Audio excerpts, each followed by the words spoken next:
از فیصل‌آباد و حافظ‌آباد تا اسلام آباد، از مساجد تا دانشگاه‌ها، از علما و مشایخ و اکابر و سجاده‌نشینان و پیران و مرشدان و قضات و وکلا تا پارلمان و دولت در حمایت از ملت ایران طنین انداز شد.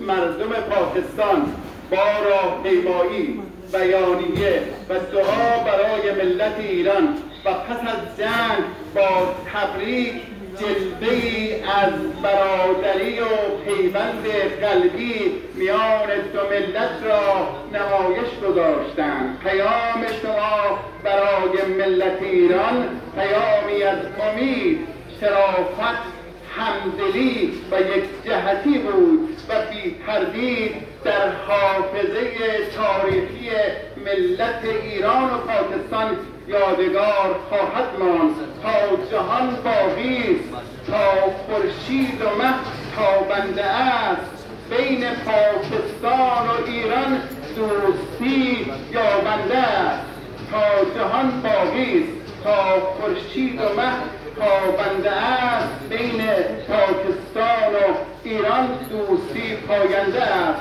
ایران و پاکستان دو جسم با یک جانند. صدد کراچی و لاهور قبة الاسلام که هست یاری اسلام کار پاکستان. जब सहयूनियों की जारहियत पर इंसानी हकूक़ के दावेदार खामोश थे, तब पाकिस्तान की हक पर मबनी आवाज़ लाहौर से कराची, फैसलाबाद, आदिलाबाद से इस्लामाबाद तक, मसाजिद से यूनिवर्सिटियों तक, जामिया तक, उलमा, मशाइख, सज्जादा नशीन, जज, वकला, पार्लियामेंट, वज़रा और हुकूमत तक गूंज उठी और मिलत ईरान की हिमायत में उभरी। पाकिस्तानी कौम ने रैलियों, बयानात, दुआओं और जंग के बाद ईरानी कौम को मुबारकबाद देकर दोनों अक़वाम के दरमियान भाईचारा और दिली वाबस्तगी की एक बेनज़ीर मिसाल कायम की।